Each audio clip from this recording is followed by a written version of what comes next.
귀한 찬양, 힘찬 찬양, 새해 첫 찬양의 제물을 하나님께서 얼마나 기뻐하시겠나 생각이 듭니다. 오늘 우리 송구 영신 예배도 우리 하나님께서 기뻐 받으시고 또 우리에게 한없는 은혜와 복을 주실 줄로 믿습니다.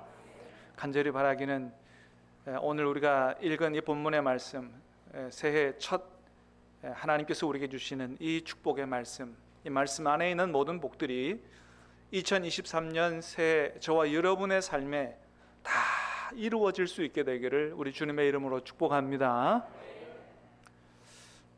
제가 우리 신암교회에 온 지 이제 꽤 돼서 이렇게 송구 영신 예배를 아주 여러 번 그렇게 드렸습니다만, 올해 이 예배 준비하면서 저도 나이가 드는지 그런 생각이 들더라고요.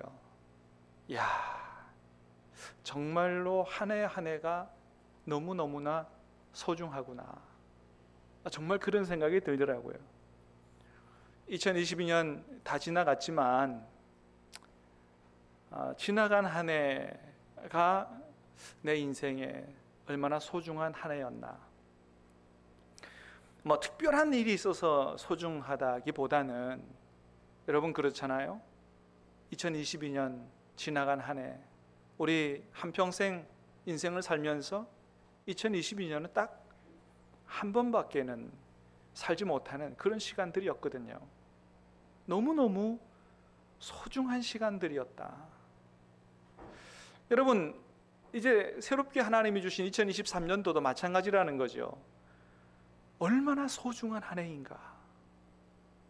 하나님께서 우리에게 다른 사람 누리고 싶어도 누리지 못하는 이 축복의 한 해를 우리에게 하나님께서 은혜와 축복으로 열어주셨는데, 정말 이 한 해를 하나님 앞에서 어떻게 살아야 되겠는가. 정말로 한 번밖에 살지 못하는 이 한 해를 하나님 앞에 어떻게 살아야 되겠는가. 정말로 감사함으로, 정말로 하나님께서 기뻐하시는 대로, 정말 하나님 앞에서 의미 있게 가치 있게 그렇게 한 해 한 해를 살아야 되겠구나 하는 그런 생각을 하게 됐습니다. 사랑하는 여러분, 하나님이 저와 여러분에게 특별히 2023년 한 해를 축복으로 열어주셨습니다. 선물로 주셨습니다. 간절히 바라기는 이 한 해가 정말로 하나님 앞에서 후회 없이, 정말 하나님 앞에서 의미 있고 가치 있게 하나님께서 기뻐하시도록 그렇게 살아가는 복된 한 해가 되시기를 우리 주님의 이름으로 다시 한번 축복합니다. 자, 그러면 여러분, 우리가 어떻게 하면 하나님이 복으로 주신, 축복으로 주신 이 한 해를 정말로 의미 있고 가치 있게 살아갈 수 있을까? 여러분, 하나님은 오늘 우리에게 이렇게 말씀하세요. 일어나 베델로 올라가라. 한번 같이 하겠습니다. 시작. 일어나 베델로 올라가라. 오늘 본문의 말씀 가운데 하나님께서 나타나셔서 야곱에게 그렇게 말씀하세요. 야곱아, 일어나 베델로 올라가라. 뭘 말씀하시는 걸까? 이것을 오늘 우리에게 주시는 하나님의 말씀으로 받고자 하는데, 첫 번째는 하나님과의 관계를 정상화하라, 그런 의미입니다. 왜 그런가 하면, 하나님은 이미 오늘 우리가 창세기 35장 읽었지만 31장에 보면 하나님이 31장에서 이미 야곱에게 네가 일어나 베델로 올라가라고 하는 말씀을 주셨어요. 창세기 31장 13절 말씀인데요, 한번 같이 읽어보겠습니다. 시작. 나는 베델의 하나님이라, 내가 거기서 기둥에 기름을 붓고 거기서 내게 서원하였으니 지금 일어나 이곳을 떠나서 내 출생지로 돌아가라 하셨느니라. 하나님 말씀하십니다. 야곱에게 나타나셨어요. 나는 베델의 하나님이다. 이곳에서의 삶을 정리하고 네가 나를 만나 내가 내게 서원했던 그 베델로 돌아가라 하는 말씀을 주셨습니다.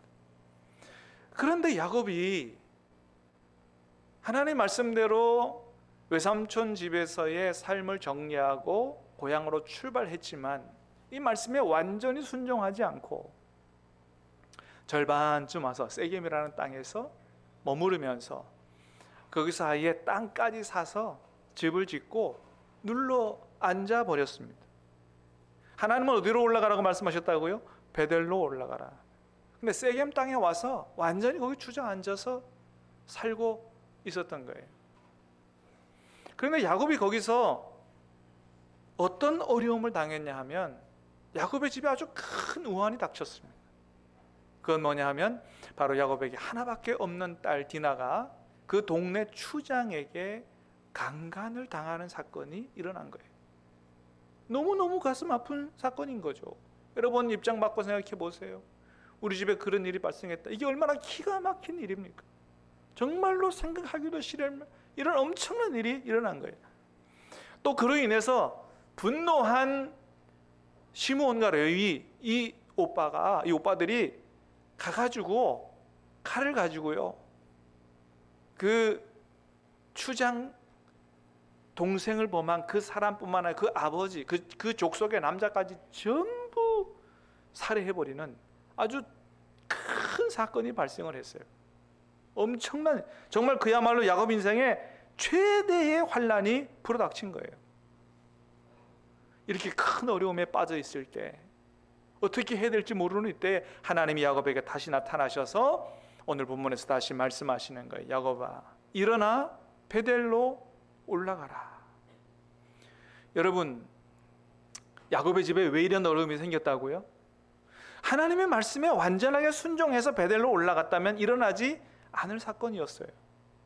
하나님의 말씀에 순종하지 않고 불순종하고 있다가 그렇게 하나님에게 바쳐야 될 우리의 마음, 야곱의 마음을 세상에 뺏긴 채 그렇게 살아가고 있다가 당한 어려움이에요.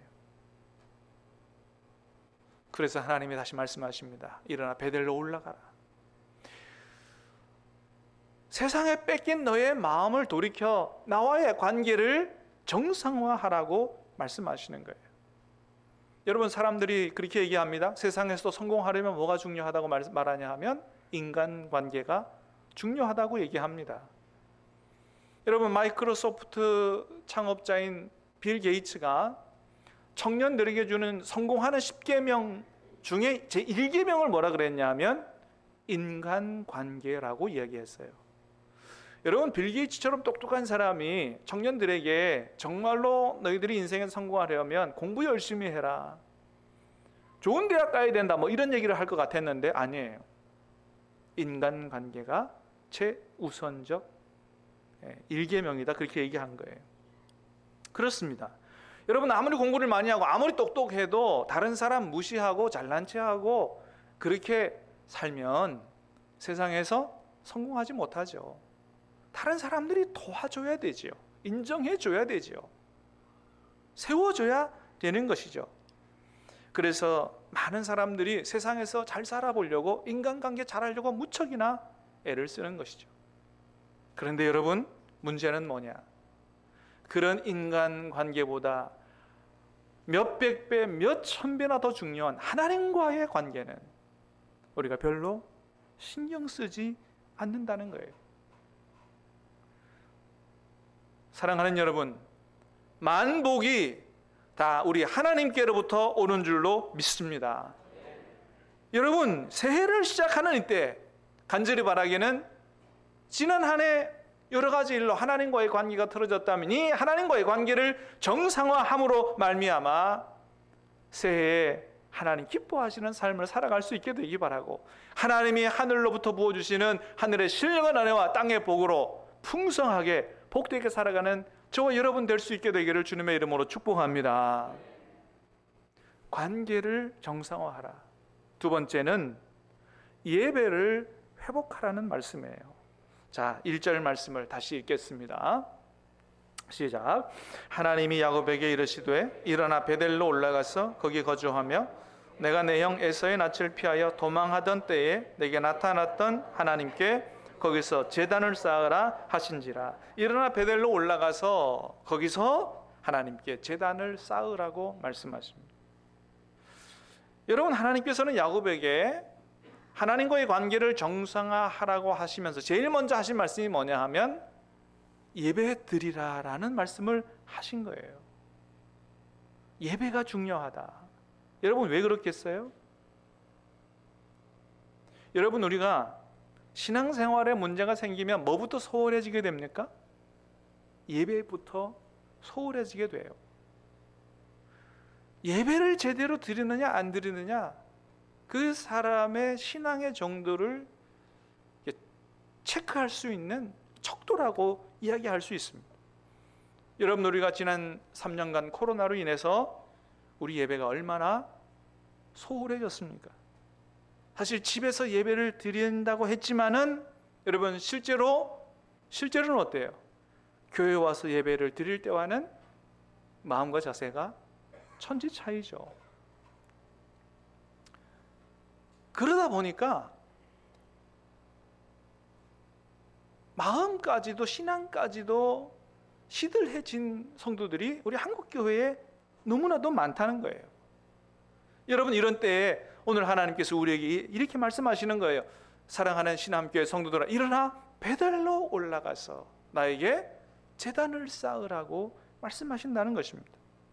사랑하는 여러분, 새해에 우리가 하나님 앞에 드리는 진정한 예배, 제일 먼저 정말 하나님께서 기뻐 받으실 이 예배를 회복할 수 있게 되기를 다시 한번 주님의 이름으로 축복합니다. 하나님께서 정말로 진정으로 하나님께 온전한 예배를 드리는 성도들에게 이런 축복의 약속을 하셨어요. 출애굽기 20장 말씀 같이 보겠습니다. 시작. 내게 토단을 쌓고 그 위에 내 양과 소로 내 번제와 화목제를 드리라. 내가 내 이름을 기념하게 하는 모든 곳에 내게 임하여 복을 주리라. 아멘. 내가 내 이름을 기념하게 하는 모든 예배 장소에 임하여 복을 주리라고 말씀하십니다. 그러므로 여러분, 올 한 해 제일 먼저 하나님께 드리는 예배를 온전하게 회복하고 예배 중에 임하여 복을 주시는 하나님 만날 수 있게 되기를 주님의 이름으로 축복합니다. 그래서 이 말씀을 받은 야곱이 하나님 말씀에 순종해서 새로운 인생을 출발하기 위해서 먼저 뭘 하느냐 하면 이전에 자기가 잘못했던 생활들을 하나님 앞에 자백하며 회개합니다. 2절 말씀 시작. 야곱이 이에 자기 집안 사람과 자기와 함께한 모든 자에게 이르되 너희 중에 있는 이방 신상들을 버리고 자신을 정결하게 하고 너희의 의복을 바꾸어 입으라. 너희 중에 있는 이방 신상들을 버리고, 지금까지 하나님 아닌 것 의지했던 우상들 다 버리라는 거예요. 여러분, 지난 한 해 살면서 하나님보다 더 사랑했던 거 있습니까? 하나님보다 더 의지했던 것 있습니까? 하나님 앞에서 우상이라는 거예요. 여러분, 그런 우상들을 다 버릴 수 있게 되기를 간절히 바랍니다. 그런 우상들을 다 버리고 하나님을 사랑하고 하나님을 의지하며 살 수 있는 믿음의 삶을 살아갈 수 있게 되기를 주님의 이름으로 축복합니다. 그게 하나님이 원하시는 삶이라는 거예요. 그래서 야곱이 이렇게 했다는 겁니다. 4절 말씀 시작. 야곱이 그것들을 세겜 근처 상수리 나무 아래에 묻어버렸다. 아예 모든 이방 신상들을 다 묻어버렸다는 거예요. 하나님보다 더 사랑했던 것들, 하나님보다 더 의지했던 것들, 하나님께서 기뻐하지 아니했던 모든 죄들을 다 묻어버리고 새롭게 출발했다. 사랑하는 여러분, 새해를 다시 시작하는 이때에 저와 여러분이 하나님보다 더 사랑하고 의지했던 모든 우상들과 모든 죄들을 십자가 아래에 다 묻어버리고 주님과 함께 새로운 출발을 할 수 있는 복된 한 해 되시기를 주님의 이름으로 축복합니다. 두 번째는 정결하게 했다는 거예요. 자신을 정결하게 했다. 너희 중에 있는 이방 신상들을 버리고 자신을 정결하게 하고. 그렇습니다. 하나님과의 관계를 정상화하려면 어떻게 해야 돼요? 먼저 우리 자신을 정결하게 해야 합니다. 그래서 우리가 올해가 오기 전 지난 한 해 마지막 시간에 우리의 죄를 회개하는 시간을 가진 거예요. 여러분, 하나님은 우리의 행동뿐만 아니고 우리의 마음까지 정결하게 되기를 원하십니다. 우리 마음뿐만 아니고 우리의 입술과 우리의 생각과 우리의 모든 행동까지도 다 정결하게 되기를 원하시는 것입니다. 사랑하는 여러분, 간절히 바라기는 다시 한번 우리 하나님께서 이 아침에 우리에게 주님의 보혈을 뿌려주심으로 말미암아 그 주님의 보혈의 은혜와 능력으로 다시 온전하게 정결하게 되고 다시 한번 주님과 새롭게 출발하는 복된 시간 되시기를 주님의 이름으로 축복합니다. 세 번째는 의복을 바꾸어 입으라는 거예요. 의복을 바꾸어 입으라. 무슨 말씀이겠어요? 하나님께서 원하지 아니했던 지난날에 세상을 따라 샀던 옛 습관들, 이런 것들을 다 벗어버리고 하나님을 따라 의와 진리로 새롭게 지으심을 받은 그런 예수 그리스도로 옷을 입으라고 말씀하시는 것입니다. 이렇게 자신의 죄를 회개하고 하나님의 말씀에 순종해서 일어나 베델로 올라가 하나님과의 하나님께 드릴 예배를 통해서 하나님과의 관계를 정상화하려고 하는 사람에게 하나님이 이렇게 축복하시겠다는 것입니다. 첫 번째는 우리가 가는 길을 안전하게 보호하고 인도하시겠다. 자, 5절 말씀 시작. 그들이 떠났으나 하나님이 그 사면 고울들로 크게 두려워하게 하셨으므로 야곱의 아들들을 추격하는 자가 없었더라. 하나님 말씀에 순종해서 베델로 올라가는 야곱의 모든 가족들을 하나님께서 지켜해 주시고 보호해 주시고 강도떼가 나타나지 않도록 사면 고울 사람들이 오히려 그들을 두려워하도록 길에서 안전하게 지켜 보호해 주셨다. 사랑하는 여러분, 2023년 한 해 우리가 살아가는 그 인생길이 하나님께서 지켜주시고 보호해 주시는 그런 평안의 길이 될 수 있게 되기를 주님의 이름으로 축복합니다. 두 번째는 복을 주시겠다는 거예요. 9절 말씀 시작. 야곱이 밧단 아람에서 돌아오매 하나님이 다시 야곱에게 나타나사 그에게 복을 주시고. 아멘. 여러분, 올 한 해도 우리가 하나님의 복을 받고 살아가야 할 줄로 믿습니다. 하나님께서 복을 주셔야만 우리가 살 수 있는 줄로 믿습니다. 나는 하나님 복 안 주셔도 괜찮다, 난 나 힘으로 얼마든지 잘 먹고 잘 살 수 있다, 교만이에요. 하나님 복 안 주시면 살아갈 수 없는 것이 인생입니다. 올 한 해도 여러분의 가정에, 직장에, 사업장에 하나님이 하늘로부터 땅으로부터 하나님께서 풍성한 복을 주시기를 주님의 이름으로 축복합니다. 마지막 세 번째는 후손을 축복하시겠다는 거예요. 11절 시작. 하나님이 그에게 이르시되 하나님이라 생육하며 번성하라. 한 백성과 백성들의 총회가 내게서 나오고 왕들이 내 허리에서 나오리라. 아멘. 후손들을 축복하셔서 너희 후손 가운데서 백성들이 나오고 백성의 총회가 나오고 왕들이 내 허리에서 나올 거라고 야곱의 앞날과 그의 후손을 축복하시는 것을 볼 수 있습니다. 여러분, 하나님은 우리의 가정과 직장과 사업장을 하나님께서 축복하시기를 원하시는 줄로 믿습니다. 더더욱이나 우리 자녀 손들에게 큰 복을 주시기를 원하시는 줄로 믿습니다. 간절히 바라기는 올 한 해 하나님의 복을 받음으로 말미암아 여러분의 자녀 손들 가운데서 정말로 위대한 인물들이 배출될 수 있게 되기를 우리 주님의 이름으로 축복합니다. 사랑하는 여러분, 2023년 하나님이 새해 첫날 첫 시간에 주시는 이 생명의 말씀, 신암교회 성도들이여 일어나 베델로 올라가라. 이 말씀을 우리 가슴에 새기고 정말로 하나님께 드릴 온전한 예배 회목함으로 말미암아 하나님과의 관계를 바르게 하고 하나님과 함께 살아감으로 하나님 주시는 풍성한 복을 받아 누리는 복된 새해 되시기를 우리 주님의 이름으로 축복합니다. 기도하겠습니다.